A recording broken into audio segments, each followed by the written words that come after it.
야베스라는 사람이 있었는데 그는 다른 형제들보다 더 존경을 받았습니다. 야베스의 어머니는 고통 중에 아들을 낳았다는 뜻으로 그의 이름을 야베스라고 지었습니다. 야베스가 이스라엘의 하나님께 기도드렸습니다. 나에게 복을 주십시오. 나에게 땅을 더 많이 주십시오. 나와 함께 계셔 주시고 아무도 나를 해치지 못하게 해 주십시오. 내가 누구한테도 고통을 당하지 않게 해 주십시오. 하나님께서는 야베스의 기도를 들어주셨습니다. 자, 우리 가슴에 손을 얹고 믿음을 고백하고 하나님께서 오늘 주시는 말씀 받겠습니다. 제가 먼저 고백할게요. 하나님은 나를 사랑하십니다. 나는 그 사랑 안에 있습니다. 하나님 오늘 나에게 말씀하실 것입니다. 그 말씀에 능력이 있습니다. 그 말씀에 생명이 있습니다. 나의 마음을 하나님께 열겠습니다. 나의 생각을 예수님께 집중하겠습니다. 들은 만큼 변합니다. 들은 만큼 행복해집니다. 역대상이라고 하는 책은 포로 시대 이후에 이스라엘의 정체성을 확립하기 위해서 아담부터 시작하는 그리고 다윗까지 이어지는 족보를 쭉 기록해 놓은 책이에요. 거기 족보가 등장을 하거든요. 성경을 읽다 보면 이런 발음조차 하기 힘든 긴 이름들이 등장을 하면 성경 통독을 하는 사람들에게는 이제 늪과 같죠. 이거 너무 힘들다, 지겹다. 왜 이런 긴 이름들이 여기 기록해 놓았을까 하는 생각이 들어요. 근데 이 이름들을 보면서 여러분들께서 기억하셔야 되는 건 하나님께서는 하나님의 구속의 역사를 이 한 사람 한 사람들을 통해서 이루셨다라는 거예요. 그러므로 우리는 이 사람들에 대해서 잘 알지 못하지만 하나님께서만큼은 그 사람들에 대해서 관심이 있으셨다는 거예요. 여러분, 서울드림교회는 저와 신목사가 목회하는 교회잖아요. 근데 여러분이 없으면 서울드림교회는 없는 거예요. 바깥에서는 서울드림교회 하면 거기 여서 목사하고 신목사하고 공동 목회하는 교회다라고 이해할지 모르지만 하나님의 손바닥에는 우리 이름뿐만 아니라 여러분의 이름도 다 쓰여져 있는 거예요. 그러니까 이 수많은 이름들이 하나님의 구속의 역사를 이루기 위한 다 주인공들로 등장을 했던 사람들인 거예요. 이렇게 역대상의 족보가 1장부터 9장까지 쭉 이어지고 있는데 갑자기 브레이크를 밟고 한 사람을 주목하는 대목이 나와요. 이름만 쭉 나오다가 누가 누구를 낳고 누가 누구를 낳고 막 나오다가 갑자기 브레이크를 끽 밟고 이 사람만큼은 조금 추가 설명이 필요하다라고 코멘터리가 붙어있는 장면이 있어요. 그게 우리가 오늘 읽었던 야베스의 기도에 대한 이야기예요. 오늘 본문을 개역 개정으로 한번 읽어볼게요. 9절 10절 말씀을 개역 개정으로 한번 읽어봅시다. 시작.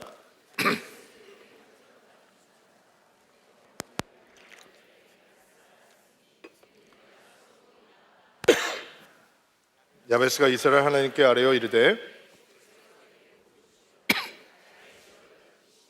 주의 손으로 나를 도우사 나로 환난을 벗어나 내게 근심이 없게 하옵소서 하였더니 자, 야베스의 삶의 출발은 어두웠어요. 그의 어머니가 그를 출산할 때 매우 고생을 했던 것 같아요. 출산이 고생스럽지 않은 출산이 어디 있겠어요? 그런데 정말 고통스럽게 아이를 낳았어요.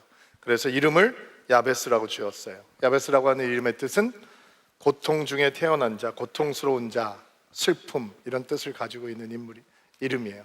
너무 심하죠? 어떻게 아들의 이름을 고통, 슬픔, 아픔 이렇게 짓겠어요? 근데 그만큼 힘들었게 낳았다는 얘기죠. 히브리 사람들에게, 유대인들에게 이름은 아주 특별한 의미를 갖거든요. 그래서 하나님께서 아브라함에게 아들을 주시잖아요. 그리고 하나님께서 직접 이름을 지어주시잖아요. 뭐라고 지으셨어요? 이삭. 무슨 뜻이에요? 웃음.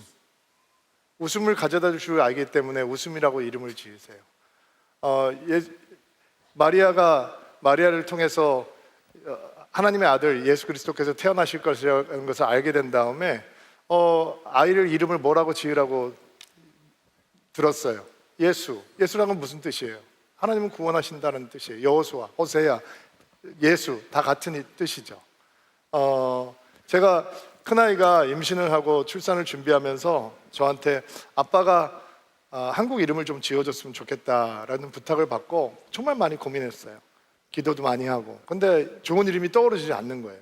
근데 어느 날 잠을 자는데 하나님께서 꿈속에서 이름을 막 부어주시는데 자다 말고 벌떡 일어나가지고 막 적어놨어요. 그리고 아침에 깨서 보니까 막 기가 막힌 이름이 거기 들어있는 거예요. 나는 손주가 10명이 돼도 이름 다 지어놨어요 이제. 그리고 큰 손녀의 이름을 주님의 크심을 드러내라라고 하는 의미로 태주라고 지었어요. 어렸을 때는 태주라고 부르지 않고 태즈라고 부를 거예요. 왠지 간지 있잖아요. 이게 이름은 이 아이가 어떤 아이가 됐으면 좋겠다라고 하는 소망이 담겨져 있어요. 여러분들도 자녀들의 이름을 지을 때 그렇게 짓잖아요. 근데 이 엄마는 고통, 슬픔, 아픔이라고 이름을 지었어요. 그러니까 출발이 너무 어두운 거죠. 고통이 그의 정체성이 되고, 고통이 그의 인생의 한계가 되고 울타리가 되어 버렸어요. 그러니까 엄마가 야베스가 태어나자마자 그의 인생의 뚜껑을 확 덮어버린 거예요. 너는 고통스러운 아이, 너는 고통이요 아픔이다, 슬픔이다 라고 덮어버린 거예요. 그런데 성경 어디에도 야베스가 고통스러운 인생으로 끝났다라고 증언하지 않아요. 오히려 정반대를 얘기하죠. 그는 형제들 가운데 더 귀중한 자라라고 했는데 개역 한글 성경을 보면 존귀한 자다 이렇게 얘기를 하죠. 영어로는 honorable이라고 하는 단어로 번역을 했는데 이 뜻은 무슨 뜻이냐면 무게가 있다라고 하는 뜻이에요. 특별히 하나님 앞에서. 그의 어머니는 그의 인생을 고통이라 슬픔이라라고 규정하였지만 하나님 앞에서 야베스는 무게 있는 자, 가볍지 않은 자, 존귀한 자, 주요한 자가 된 거예요. 어떻게 그렇게 될 수 있을까? 사실 상식적으로 생각을 하면 야베스 같은 인생은 가장 거칠고 분노에 사로잡혀서 언제나 남을 원망하고 남을 탓하고 운명을 저주하고 살아가야 되는 인생이에요. 자기 인생이 늘 고통스럽다고 하면서 한이 맺히게 살아갈 수밖에 없는 존재였어요. 그런데 그는 하나님 앞에 존귀한 자로, 하나님 앞에 무게 있는 자로 설 수 있었습니다. 여러분, 많은 믿음의 사람들이 고통을 만나면 하나님을 의심하잖아요. 하나님의 사랑을 의심하잖아요. 하나님의 사랑이 자신을 떠났다라고 생각을 하죠. 그런 생각 가운데는 하나님의 은총이란 편안함과 안락함이다라고 하는 착각이 들어있는 거예요. 성경이 우리에게 그런 삶을 보장해주지 않는데도 불구하고 하나님의 사랑을 입는다라고 하는 것, 하나님이 우리를 기뻐하신다라고 하는 증거는 안락함이다, 편안함이다라고 생각을 하는 거예요. 그래서 우리에게 고난의 시간이 다가오고 고통의 시간이 다가오면 하나님을 향해 실망하게 되는 거죠. 그러나 성도, 우리들 하나님께서 기뻐하시고 하나님께서 사랑해 주시는 우리 성도의 삶에도 몹쓸 병이 생기기도 하고 재정적인 어려움을 만나기도 하고 가정이 흔들리는 위기를 만나기도 하고 사업이 망하기도 하고 우리 자녀들이 세상에서 방황하기도 하고 해요. 우리가 사랑받는 자인데도 불구하고 하나님께서 우리를 기뻐하시는데도 불구하고 그런 고통의 시간들이 다가올 수 있다는 거예요. 그러나 믿음의 사람들에게는 그 고통의 시간이 믿음을 잃어버리는 시간이 아니라 믿음을 탄탄하게 만드는 시간이 되어줘요.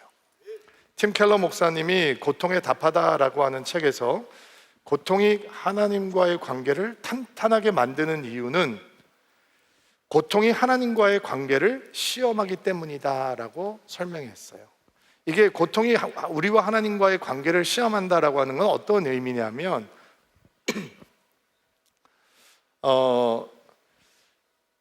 삶이 편안할 때 우리는 하나님을 사랑한다라고 생각을 하며 살아가는데 진짜 우리가 하나님을 사랑하는 것인지 아니면 하나님의 은혜가 우리에게 가져온 평안한 상황들을 사랑하는 것인지 분별이 안 된다는 거예요. 모든 것이 평안할 때는 신앙생활도 열심히 해요. 기도도 열심히 해요. 그런데 그것이 정말로 하나님을 갈망하고 열망하는 것이 아니라 나에게 은혜를, 그런 편안함의 은혜를 주시는 하나님을 향한 보답? 이 정도는 내가 하나님 앞에 해드려야지라는 생각이 들 수 있다는 거예요. 그런데 정말로 하나님이 우리를 큰 소리로 부르시는 소리를 들을 수 있는 시기는 오직 고난의 시간 통해서이다라고 켈러 목사님은 단언해요. C.S. 루이스도 비슷한 말을 했죠. 편안할 때 하나님께서는 우리에게 작은 소리로 속삭이시지만 우리가 고통 중에 있을 때, 고난을 통과할 때 하나님은 큰 소리로 우리를 부르신다라는 말을 C.S. 루이스도 남겼어요. 그러니까 고난이라고 하는 시간을 통해서 하나님께서는 우리 안에 있는 믿음의 불순물을 제거하시고 우리의 믿음을 정금처럼 깨끗하게 탄탄하게 만들어 주신다는 거예요. 야베스는 어떻게 고통으로 끝나야 되는 인생인데 고통으로 끝나지 않고 하나님 앞에 존귀한 자로, 무게 있는 자로 설 수 있는가? 왜냐하면 그는 고통에 점령되지 않는 길을 알았던 거예요. 고통에 압도되지 않는 길을 알았어요. 그 고통에 압도되지 않는 길이 무엇인가? 여러분, 뭐 같아요? 기도하는 거예요. 여러분, 편안할 때 기도와 고통 속에 있을 때 기도는 달라요. 아시죠? 절박해져요. 고통도 위중함이 레벨이 있다면 가벼운 고통 속에 있을 때 우리는 알아요. 은혜가 우리를 그것을 뚫고 가게 해준다는 걸 알아요. 그런데 간혹 인생에 있어서 정말 숨도 쉴 수 없을 것 같고 기도도 나오지 않고 하나님을 붙들 수도 없을 것 같은 그런 캄캄한 밤이 우리에게 다가올 때가 있거든요. 그런데 그런 순간에만 배울 수 있는 기도가 있고 그런 순간에만 만날 수 있는 기도의 능력이 있어요. 그 기도를 붙들지 못하면 사람들은 고통 앞에서 무너져요. 고통 앞에서 무너진 증거는 뭐냐면 고통의 흔적이 우리를 거친 사람으로 만들어 놓는다는 거예요. 그래서 고생을 많이 한 분들을 보면 다른 사람보다 더 온유하고 더 젠틀한 사람들이 아니라 고생을 진짜 많이 한 험한 세월을 사는 사람들을 보면 그 사람들의 내면이 거칠고 분노로 가득하고 막 사납고 이런 사람들을 보는 거잖아요. 그러니까 고통을 통과할 때 우리가 하나님의 은혜, 그리고 우리 그 고통 속에서도 우리를 기도하게 하시고 고통을 뚫고 나가게 하시고 고통 앞에서 무너지지 않는 기도를 붙들지 못하면 고통을 통과하면서 고통의 흔적만 남고 은혜의 흔적은 남지 않는 거예요. 그러니까 야베스가 태어나자마자 그의 엄마가 그를 고통이라고 이름 짓고 슬픔이라고 이름을 지었지만 그가 그의 형제들보다 어떻게 존귀한 자가 될 수 있느냐?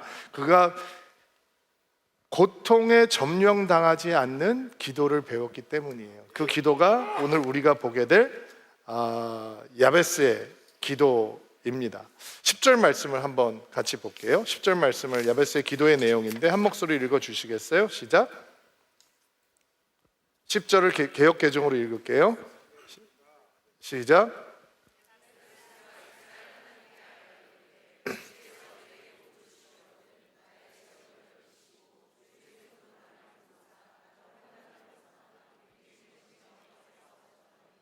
하나님이 그가 구하시는 것을. 야베스의 기도는 4개의 기도로 이루어져 있어요. 하나씩 묵상을 하면서 나눌 텐데 오늘 이번 주에는 시간이 될 때마다 생각이 날 때마다 이 야베스의 기도로 여러분을 축복하고 여러분의 가족을 축복하고 여러분에게 소중한 사랑하는 사람들을 축복해 주시기를 바랍니다. 첫 번째, 고통 속에서 우리를 돕는 자가 되시는 하나님의 은혜를 구하는 야베스의 기도는 하나님의 복을 구하는 기도예요. 야베스가 하나님께 아뢰어 이르되 주께서 복을 주시려거든, 이렇게 개역 개정에는 번역이 되어 있는데 사실은 원어가 얘기하는 거하고는 거리가 좀 있어요. 왜냐하면 주께서 복을 주시려거든 이라고 하는 표현이 영어로 표현을 하자면 If you are going to bless me, 만약에 하나님께서 나를 축복하시려거든, 마치 하나님께서는 축복을 하기 원하시지 않는데 그렇지만 하나님께서 나를 축복을 하시려거든 이렇게 해달라라고 구하는 것처럼 느껴지잖아요. 그런데 히브리어 원어에는 그런 의미가 아니고 주께서 참으로 나에게 복을 주옵소서, 복을 더하여 주옵소서, 이런 의미예요. 당신께서 복을 주신다면 복으로 저를 복 주시옵소서, 정령 복으로 저를 복 주시옵소서, 반드시 복을 내려 주옵소서, 주여 복 주시되 확실하게 실제로 나에게 복을 주옵소서, 이런 뜻을 포함하고 있는 거예요.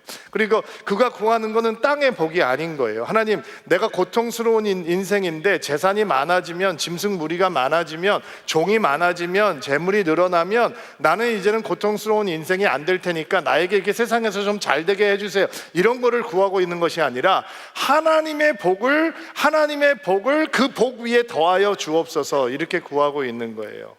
그러니까 그는 하나님의 생명력과 보호 아래 들어가기를 간절히 구하고 있는 것입니다. 자기의 인생은 고통으로 얼룩져 있는데 하나님께서 하나님의 인생의 방향으로 틀어주시면, 하나님의 은총을 부어주시면 이 고통으로 끝나지 않고 고통의 한계에 갇히지 않는 인생이 될 수 있다라고 하는 것을 알고 있는 거죠. 고통을 옮겨달라, 슬픔을 옮겨달라라고 기도하는 대신 하나님, 나는 고통을 뚫고 가는 방법을 알고 있습니다, 믿고 있습니다. 그건 하나님만이 주실 수 있는 복을 나에게 부어주시는 겁니다. 그게 고통 앞에 무너지지 않는 길이고, 고통을 뚫고 갈 수 있는 길이고, 고통에게 점령당하지 않는 길이고, 고통을 지나가지만 고통의 흔적이 남지 않는 길입니다. 하나님이 하나님의 복 위에 하나님의 복을 더하여 나에게 주옵소서, 이런 뜻인 거예요.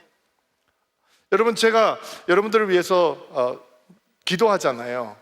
그리고 성도들이 저한테 와서 목사님 기도해 주세요 라고 부탁을 하잖아요. 그러면 뭐 위해 기도할까요? 라고 하면 그 성도들이 얘기해요. 목사님, 제가 지금 이런 상황인데 이 상황을 위해서 기도해 주십시오. 저 지금 승진을 앞두고 있는데 승진이 되게 해 주십시오. 그러면 그것을 위해서 제가 기도하겠죠. 제가 학생이 와서 저 시험 봐야 되는데 시험 잘 칠 수 있도록 기도해 달라고 그러면 시험 잘 치도록 기도하겠죠. 근데 어떤 분들은 와서 이렇게 부탁하는 분들이 있어요. 목사님, 축복 기도해 주십시오. 그러면 나는 내가 할 수 있는 최고의 축복 기도를 하는 거예요.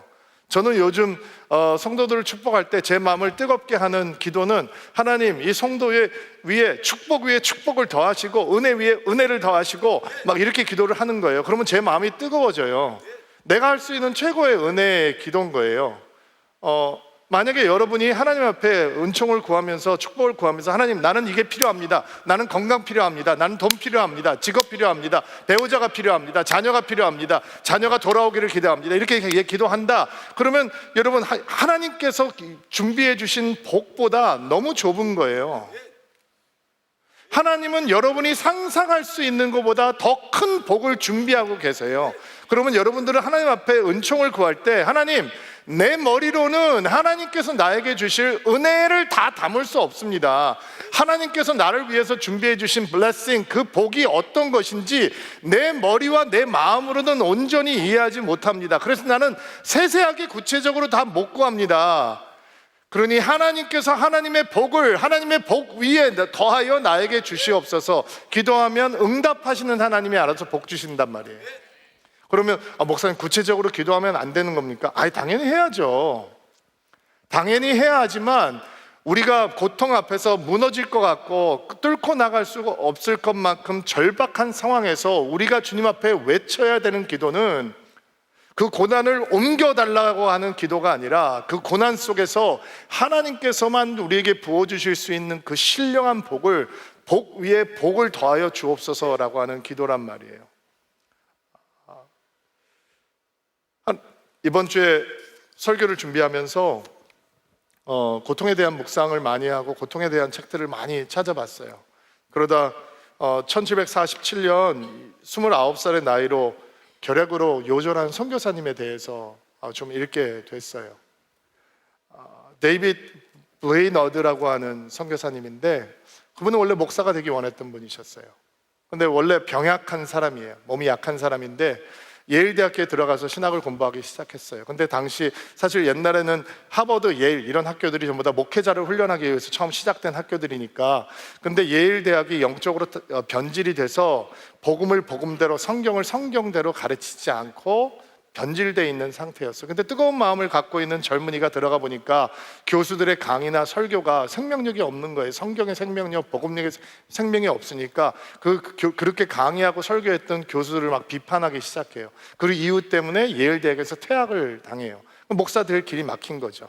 너무 좌절을 할 수밖에 없었어요. 많은 사람들이 그의 복학을 도왔지만 학교로 다시 돌아갈 수 없었어요. 그런데 주변에 있는 사람들을 통해서 그가 이제 원주민들, 아메리칸 인디안들을 위한 선교사로 헌신을 하게 돼요. 근데 당시 그 원주민들한테 선교를 한다라고 하는 게 위험할 뿐만 아니라 진짜 너무 척박한 환경에 가서 살아야 하는 건데, 결핵을 앓고 있는 병약한 사람이니까 감당할 수가 없는 거예요. 그리고 그가 이 일기에 기록해 놓은 기록을 보면 오늘도 거의 죽을 것 같은 고통 가운데 있었지만 나는 하나님 앞에 가까이 갈 수 있었다. 그 무엇도 하나님 앞에 가까이 가는 것보다 중요한 것은 없다. 이런 고백들을 막 나왔구나. 오늘 기도하면서 피를 쏟았다. 이런 얘기들이 나와요. 숨이 꺼져가는 마지막 순간까지 그의 일기에는 주님을 향한 사랑으로 가득 차 있어요. 그리고 그 당시 그 미국 뉴잉글랜드 지역에 가장 영향력 있는 목사 중에 한 명은 대각성 운동을 이끌었던 요나단 에드워드라고 하는 목사예요. 이 블레이너드 선교사가 너무 몸이 약해져서 이제 죽음을 앞두고 몇 달 동안 요나단 에드워드 목사의 집에서 간병을 받으면서 마지막을 준비하거든요. 그때 티네이저였던 요나단 에드워드 목사의 딸이 브레이너드 선교사를 그렇게 정성껏 돌봤다는 이야기도 있어요. 근데 그렇게 숨을 거둬가면서 거둘 때까지 주님을 향해 신실한 사랑을 고백하면서 마지막까지 일기에다가 자기의 마음을 기록해 놓았어요.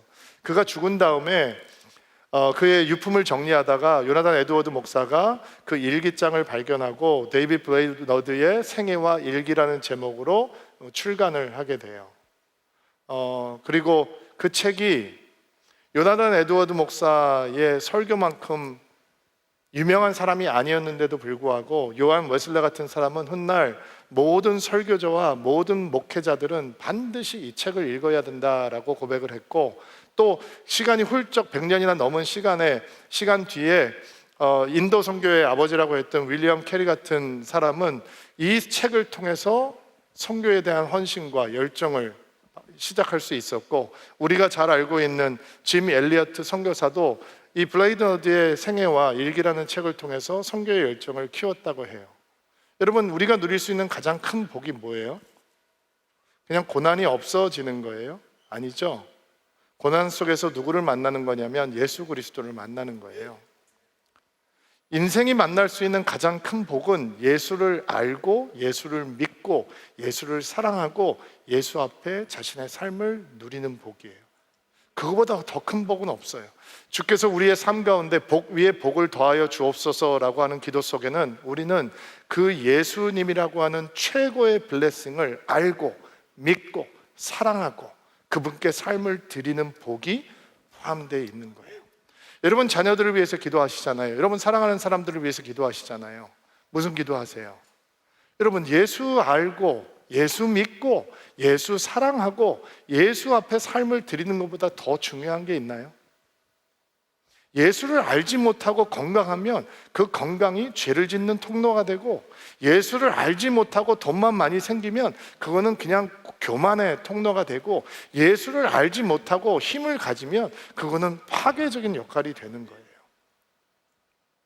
우리가 주의 앞에 복을 구할 때 우리가 얼마나 큰 복을 이미 받은 사람인지를 확인하실 수 있어야 돼요. 와, 내가 예수를 알게 됐어. 예수를 믿게 됐어. 심지어 눈에 보지 않는 예수님을 이렇게 사랑하게 됐고 내 삶의 목적이 예수를 위한 목적이 됐어. 이미 하나님께서 우리에게 어마어마한 복을 부어주고 계시고, 그 놀라운 복이 고난 앞에서도 무너지지 않는 믿음의 사람으로 우리를 빚어주실 거예요. 자, 고난 앞에서 하나님의 도우심을 구하는 첫 번째 기도는 하나님의 복을 구하는 기도였어요. 쉬운 성경에는 두 번째 기도를 나에게 땅을 많이 주옵소서 이렇게 기도했는데 번역이 좀 그래요. 원어의 번역은 경계를 넓혀달라라고 하는 기도예요. 개역 개정에는 지역을 넓혀달라라고 얘기했는데 옛날 개역 한글에는 지경을 넓혀달라라고 얘기를 했어요. 원어적으로는 경계를 넓혀달라라고 하는 의미입니다. 그러니까 장막의 지경을 넓혀달라고 하는 기도가 아니라 지금 야베스가 가지고 있는 핸디캡은 뭐냐면 태어나자마자 고통이 울타리가 돼버렸잖아요. 자기 한계를 정해버렸거든, 슬픔이. 그런데 그는 하나님 앞에 울부짖는 거예요. He cried out. 울부짖으며 기도하는 거예요. 하나님, 고통이 나의 경계선이 되지 않게 도와주십시오. 슬픔이, 아픔이 내 경계선이 되지 않게 하시고 내 지경을 넓혀 주십시오. 내 경계를 넓혀 주십시오. 이건 뭐예요? 내 인생의 사이즈가 내 이름의 사이즈가 아니라, 아픔의 사이즈가 아니라, 상처의 사이즈가 아니라 하나님의 은혜의 사이즈, 하나님의 은총의 사이즈, 하나님의 부르심의 사이즈, 하나님께서 우리에게 주시는 사명의 사이즈가 될 수 있도록 도와주십시오. 나에게 영향력을 주십시오. 거대한 영향력을 주십시오. 이런 기도가 되는 것이죠. 고통이 남기는 흔적 가운데 하나는 사람들을 부정적으로 만든다는 거예요, 여러분. 매번 안 된다고 얘기하고 이런 사람들 있잖아요. 매사가 부정적이고 냉소적이고 비판적이고 이런 사람들이 있거든요. 그게 인생의 고난과 고통이 남기고 있는 흔적 가운데 하나예요. 제가 미국에 있을 때 그런 사람이었어요. 이민교회가 고통스럽거든요. 이민교회가 척박해요. 제가 이민교회에 있을 때 다른 교회 부목사들하고 만나서 점심 먹고 대화할 때 주된 얘기가 뭐냐, 담임 목사님 욕하는 거였어요. 나는 그게 정상인 줄 알았어요. 모든 사람들이 그런 고통의 흔적을 갖고 살아가니까. 주변에 된다, 해보자 이런 사람은 거의 없었어요. 그러니까 나는 부정적인 사람이고 냉소적인 사람이고 비판적인 사람이고 그 당시에 나는 굉장히 예리하다고 착각을 하고 살았어요. 근데 제가 한국에 목회를 배우러 나왔잖아요. 그리고 어마어마하게 좋은 교회를 만났어요. 여기는 다른 영성을 가지고 있더라고. 뭐든지 된다 그러고 뭐든지 해보자 그러고, 부목사님들이 만나서 대화할 때 주된 내용은 얼마나 목사님을 존경하는지에 대한 내용이었어요. 얼마나 사랑하는지에 대한 내용이에요. 성도들도 이상했어요. 자기 공동체 목사님들을 보면서 탁월하대요. 나는 미국에서 단 한 번도 들어보지 못한 말이었어요. 우리 목사님 탁월하죠. 아, 그 목사님 탁월하시죠. 이런 얘기를 저는 미국에서 들어본 적이 없어요. 아, 목사님이 별로였나 보죠. 뭐 그것도 사실이에요. 근데 한국에 왔는데 사람들이 막 이런 언어 습관을 가지고 있는 거예요. 그러니까 제가 점점 변하더라고요.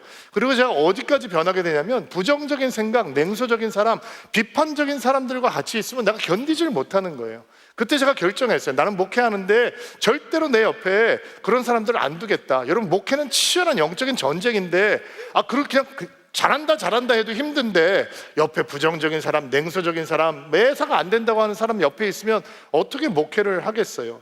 여러분, 야베스가 이렇게 배배 꼬일 수 있는 사람인 거예요. 매사가 부정적이고 비판적이고 그렇게 될 수밖에 없는 사람이었어요. 그런데 그런 경계에 갇히기를 거부하는 거예요. 그래서 그는 나의 경계를 넓혀 주옵소서. 내 사이즈가, 인생의 사이즈가 상처의 사이즈가 아니라 하나님 은혜의 사이즈로 커갈 수 있도록 도와주시고 하나님의 부르심의 사이즈로 커갈 수 있도록 도와주옵소서 기도하게 되는 거죠. 이게 얼마나 놀라운 기도예요. 여러분, 평신도에서 그런 기도 못 하실 것 같아요? 여러분, 평신도기 때문에 그런 기도를 기쁘게 하실 수 있는 거예요. 만약에 제가 여러분들에게, 저는 하나님 앞에 은혜를 받아서 하나님 내 경계를 넓혀 주옵소서 라고 얘기를 한다면 여러분은 이렇게 오해하실 수 있잖아요. 여호서 목사가 안식년 때 잘 쉬고 돌아와서 욕심이 생겨가지고 교회 더 키우고 싶나 보다, 이렇게 생각하시는 분이 있을 수 있잖아요. 근데 여러분은 하나님 내 경계를 넓혀 주옵소서, 누가 그런 생각을 하겠어요? 여러분, 우리는 같이 목회하는 거잖아요. 서울드림교회라고 하는 교회를 함께 이루어가며 복음을 전하는 일을 우리가 함께 하는 거잖아요. 그러니까 마음껏 기도하실 수 있어야 돼요. 여러분의 SNS를 통해서, 여러분의 이 네트워크를 통해서 복음이 전진할 수 있도록 도와주옵소서 기도하실 수 있어야 돼요. 제가 안식년을 가면서 하나님 앞에 이런 기도를 했었어요. 하나님, 제가 안식년 동안 한 번도 이전에는 해보지 못한 새로운 기도를 배우고 돌아오게 도와주십시오. 그 중에 기도 제목이 하나였어요. 근데 안식년 돌아오기 얼마 전에 밤에 혼자 기도하는데 하나님께서 이런 마음을 주시는 거예요. 제가 외부에서 이렇게 설교해달라고 요청이 들어오면 거의 응하지 않거든요. 제가 뭐 잘 아는, 개인적으로 잘 아는 목사님이나 또 누군가가 이제 아는 분이 부탁을 해서 가지 않으면 웬만해선 제가 안 나가려고 하거든요. 이유는 뭐 제가 부족하기 때문이에요. 제가 아직 더 성장해야 된다, 더 많이 공부해야 된다, 더 많이 배워야 된다, 이런 마음이 제 안에 있었고, 또 하나는 제가 인격적으로 아직 미성숙해서 바깥에 나가서 설교하면 우리 서울 드림교회에서는 하지 않을 거친 말, 거친 표현, 거친 생각들이 나와요. 우리 성도들한테는 절대로 그렇게 얘기를 안 할 텐데 그냥 한번 나는 지나가는 사람이니까 거칠게 얘기하는 내 자신을 보고 내가 그러면 안 되는데 나는 아직 준비가 안 된 것 같다라고 생각해서 웬만하면 제가 바깥에서 설교해달라고 부탁하면 안 가려고 애쓰는 편이에요, 사실은요. 근데 처음으로 하나님께서 마음에 감동을 주셔서 제가 이제 60이 됐으니까 하나님, 이제 내가 부족하다는 핑계 되지 않겠습니다. 내가 아직 인격적으로 미성숙하다는 것도 핑계하지 않겠습니다. 하나님, 더 많은 교회를 섬기기 원합니다. 하나님께서 나에게 주신 은혜가 너무 큰데 이제 더 많은 교회들에게 그 은혜를 전할 수 있는 기회를 주십시오. 평생 처음으로 기도를 해봤어요. 그리고 그 기도가 하나님께서 기쁘게 받으시는 기도라는 마음의 확신이 있어요. 그리고 한국으로 돌아왔는데 정말 한번 저하고 연결이 안 되는 교회에서 와서 설교를 해달라고 부탁을 하고 선교지에서 와서 강의를 해달라고 부탁을 하고 마음에 굉장히 부담이 되는데 우리의 경계를 넓혀달라고 하는 기도를 통해서 하나님께서는 하나님의 일을 이루어 가시는 거예요. 여러분, 성경 다음에 많이 팔린 책이 뭔지 아세요? 성경 다음에 기독교 세계에서 가장 많이 퍼져 있는 책이 어떤 책인지 아세요? 철러역정이에요. 철러역정. 200개가 넘는 언어로 번역이 되었고 얼마나 팔렸는지 추적 불가능. 한 3억 부는 나갔을 거라 사람들이 생각했는데 아마도 더 나갔을 거예요. 메인 언어로만 번역된 게 아니라 이 소수 부족의 언어까지로 번역되어 있는 명서 중에 명저죠. 근데 여러분, 이 책이 어떻게 기록됐는지 아세요? 저 한 번연이 평신도 설교자였는데 성공의 국교에 허락을 받지 않고 설교했다고 감옥에 12년 동안 갇혀 있었거든요. 그리고 거기서 책을 쓰는 거예요. 그는 갇혔는데 그의 경계는 넓어지는 거예요. 그는 죽었는데 우리 시대의 사람들까지 그 책을 보면서 은혜를 받는 거죠. 여러분, 이 기도를 작게 보시면 안 돼요. 여러분 자녀를 축복하시려거든, 여러분 자신을 축복하시려거든 이 기도로 하세요. 하나님, 우리의 경계를 넓혀 주옵소서, 우리의 영향력을 넓혀 주옵소서. 상상할 수 없는 분야까지 하나님께서는 우리를 사용하실 수 있어요. 누가 야베스를 그렇게 사용받을 거라고 생각을 했겠어요? 고통 가운데 갇혀있는, 그러나 그는 고통 가운데 갇혀있기를 거부하고 은혜의 사이즈로 살기를 원하고 사명의 사이즈로 살기를 원하고 하나님의 은총의 사이즈로 살기를 원하는 겁니다. 세 번째, 고통을 앞에 무너지지 않도록 여호와의 도우심을 구하는 야베스의 기도는 주의 손으로 나를 도우사라고 하는 기도예요. 히브리어를 직역하면 당신의 손이 나와 함께 있게 하옵소서라고 하는 뜻이죠. 오늘 우리 전승훈 집사님 만드신 곡을 부르셨는데 오늘 말씀하고 잘 연결이 되죠? 저한테 저 노래를 보내주셨는데, 목사님 제가 노래를 만들었는데, 전승훈 집사님 원래 노래 쓰시는 분이거든요. 노래를 만들었는데 목사님하고 나누고 싶습니다 해서 제가 듣고 은혜를 받아서 우리 성도들하고 좀 나누고 싶어서 오늘 특수를 해달라고 부탁을 드렸어요. 하나님의 손이 나와 함께 있게 하옵소서. 여러분, 이 기도하면 고통 앞에 무너지지 않을 수 있어요. 고통의 한계에 갇히지 않을 수 있어요. 고통의 흔적이 우리 안에 안 남지 않을 수 있어요. 이 하나님의 손이 나와 함께 하옵소서라고 하는 기도는 고통을 옮겨달라는 기도가 아니라 고통을 지날 때 나와 함께 계시옵소서. 나는 고통 중에 혼자이고 싶지 않습니다. 하나님과 함께이고 싶습니다 라는 기도예요. 하나님의 손이 나와 끊임없이 함께 주옵소서. 여러분, 한 해를 시작하면서 이거보다 더 좋은 기도가 어디 있어요? 우리 자녀를 위해서 축복하면서 이거보다 더 좋은 기도가 어디 있어요? 하나님, 주의 강한 손으로 나를 붙들어 주옵소서. 하나님, 주의 보호의 손으로 나와 함께하여 주옵소서. 하나님, 선한 손으로 나를 인도하여 주옵소서. 이 성경에서 손이라고 하는 건 능력, 권세, 보호, 임재 이런 것들을 의미하는 거거든요. 주의 떠나지 않는 동행으로 나와 함께하여 주옵소서. 주의 손이 우리와 함께하지 않으면 우리 인생이 확장되면 확장될수록 축복이 아니라 위험이 될 수 있거든요. 그러나 주의 손이 우리와 함께 하시면 우리 인생이 확대되고 확장될수록 그거는 축복의 통로가 되는 것이고 은혜의 통로가 될 수 있는 것입니다. 마지막으로 고통 앞에서 하나님의 도우심을 만나는 기도는 나로 환난을 벗어나 내게 근심 없게 하옵소서라고 하는 기도예요. 이 기도는 고통이 우리를 지배하지 못하게 해주십시오라는 기도와 똑같아요. 고통의 흔적이 남지 않게 해주십시오. 고통이 지나간 다음에 나에게 근심이라고 하는, 거침이라고 하는 흔적이 남을 수 있는데, 하나님, 내가 그 환난을 지나가더라도 오직 하나님의 은혜의 흔적, 하나님의 사랑의 흔적, 하나님의 능력의 흔적, 하나님의 동행의 흔적, 하나님의 도우심의 흔적이 남을 수 있도록 도와주옵소서. 이런 기도예요. 여러분, 믿음의 인생의 궁극적인 목적이 뭐예요? 여러분, 성경 공부할 때 배우셨죠? 인간이 존재하는 이유가 무엇이냐? 웨스트민스터 신앙 고백에서 뭐라고 얘기해요? 하나님을 영화롭게 하기 위함이다. 믿음의 인생의 궁극적인 목적은 하나님을 영화롭게 하는 거예요. 아멘이죠. 그렇다면 믿음의 성도의 삶에 다가오는 고통도 하나님을 영화롭게 해야 돼요. 이게 아멘이 잘 안 나오죠. 머리로는 이해하는데 가슴으로는 잘 이해가 안 되죠. 여러분, 성경에는 고난과 영광을 연결시키는 구절이 어마어마하게 많습니다. 사도 바울이 얘기하잖아요. 지금 내가 당하고 있는 고난은 앞으로 내가 만날 영광과 비교할 수 없다고 얘기하잖아요. 그러니까 우리의 모든 존재가 하나님의 영화를 위해서 존재한다면 내가 겪고 있는 고통도 하나님의 영화로움을 위해서 존재하는 거예요. 그러면 내가 겪고 있는 고통이 어떻게 하나님을 영화롭게 할 수 있을까? 사람을 살리는 통로가 되는 거예요. 내 고통이 고통받는 또 다른 형제를 살리는 통로가 되는 거예요. 팀 켈러 목사님이 이런 인간의 본성에 대해서 고통에 답하다라는 책에서 말씀하셨어요. 우리는 철저하게 이기적이기 때문에 고난을 통과하지 않으면 다른 사람들의 고통을 연민할 수 없다는 거예요. 고난을 통과하면 나와 비슷한 고난을 겪고 있는 사람들을 향해 눈물도 생기고 마음의 아픔도 느끼게 된다는 거예요.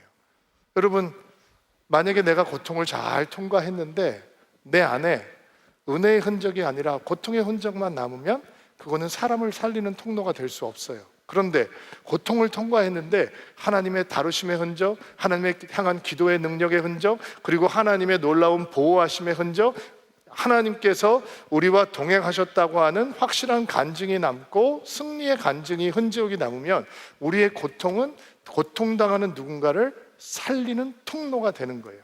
그리고 하나님은 그거를 통해서 영광을 받으시는 거예요.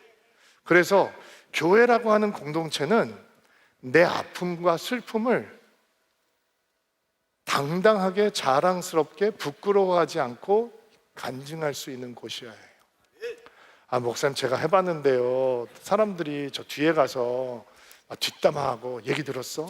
아무개가 세상에 이런 일을 겪었대네. 나는 몰랐는데. 이렇게 뒷담화하는 게 저한테 상처가 돼서 제 아픈 얘기를 잘 못하겠어요. 그렇죠. 그런 경우도 있죠. 그런데 어떤 사람은 우리의 고통의 이야기를 듣고 그들의 고통 중에 임할 하나님을 기대하고 소망하게 돼요. 그리고 우리의 고통을 통해서 그들은 회복하게 돼요. 그것이 하나님을 영화롭게 하는 것입니다. 조지 맥도날드라고 하는 작가가 이런 말을 했어요. 인간의 고난을 면해주기 위해서가 아니라 그들의 고난이 주님의 고난과 같은 것이 되게 하시려고 죽기까지 하나님의 아들은 고난을 받으셨다. 그렇게 예수님께서 고난을 받으셔서 우리를 살리셨잖아요. 우리가 고난을 통과하고 그 고난 가운데서 만난 하나님을 드러낼 때 우리의 고난은 하나님을 영화롭게 하는 고난이 되는 것입니다. 여러분, 놀랍죠? 이 야베스의 기도로 일주일 내내 기도하세요. 여러분의 자녀들을 축복하세요. 여러분의 공동체를 축복하세요. 고통 가운데도 우리를 돕는 자가 되소서라는 기도를 외치는 우리 앞에 고통의 흔적이 아니라 하나님의 은혜의 흔적이 남는 인생이 될 줄로 믿습니다. 오랫동안 앉아 계셨는데 다 일어나시겠어요? 자, 가슴에 손을 얹고 안수하시고요. 야베스의 기도를 가장 아름답게 만드는 구절은 바로 이것입니다. 하나님이 그가 구하시는 것을 들으셨더라. 고통 중에 외치는 주여 나를 도우소서, 나를 돕는 자가 되소서라고 하는 기도를 하나님께서 들으십니다. 여러분을 축복하고 기도하겠습니다. 하나님께서는 야베스가 고통과 슬픔으로 끝나는 인생이 되기를 원하지 않으셨습니다. 그리고 우리의 인생이 고통과 슬픔으로 끝나지 않는 인생이 되기를 하나님께서는 원하시는 것을 믿습니다. 야베스의 시작은 고통이었지만 그는 존귀한 자가 되었습니다. 하나님 앞에 소중하고 무게 있는 자가 되었습니다. 기도 때문이었습니다. 그 기도를 배우게 하옵소서. 고통 중에 여호와여 나를 돕는 자가 되소서 외치는 야베스의 기도를 배우게 하시고, 하나님 가슴에 손을 얹고 안수하는 성도들 위에 복을 더하여 주옵소서. 하나님께서만 주실 수 있는 복을 부어 주시옵소서. 무엇보다 예수를 알고 예수님을 믿고 예수님을 사랑하고 예수님과 동행하고 예수님 앞에서 삶을 드리는 참된 복을 허락하여 주옵소서. 우리 성도들의 지경을 넓혀 주옵소서. 그들의 인생이 고통과 슬픔의 사이즈가 아니라, 상처의 사이즈가 아니라 하나님의 은총의 사이즈로 확장할 수 있도록 도와주옵소서. 사명의 사이즈로 확장할 수 있도록 도와주옵소서. 거룩한 영향력이 될 수 있도록 도와주옵소서. 그리고 우리 사랑하는 성도들의 손을 붙들어 주옵소서. 고통 속에 혼자 머물지 않겠습니다. 주와 동행하겠습니다. 언제나 주와 함께 하겠습니다. 외치는 기도 속에 그들의 손을 붙들어 주시고 끝까지 동행하여 주옵소서. 나로 환난을 벗어나 근심이 없게 하소서라는 야베스의 기도를 붙듭니다. 하나님, 나의 고통의 시간도 주님을 영화롭게 하는 시간이 될 것을 구합니다. 고통의 시간이 지나면서 오직 은혜의 흔적, 하나님의 사랑의 흔적, 주의 능력의 흔적, 주의 동행의 흔적, 하나님의 치유의 흔적, 그 흔적만 남게 도와주옵소서. 우리의 고통이 형제를 향한 위로와 치유의 선물이 될 수 있도록 도와주옵소서. 하나님께서 야베스와 구하는 것을 허락하셨던 것처럼 사랑하는 주의 성도들의 가슴에 손을 얹고 간절히 기도하는 기도, 주여 내가 어둠 속에 있습니다. 고통 속에 있습니다. 아픔 속에 있습니다. 슬픔 속에 있습니다. 주여 나를 돕는 자가 되소서 외치는 기도 가운데 주여 그들이 구하는 것을 주께서 허락하여 주옵소서. 속히 허락하여 주옵소서. 예수님의 이름으로 기도하옵나이다.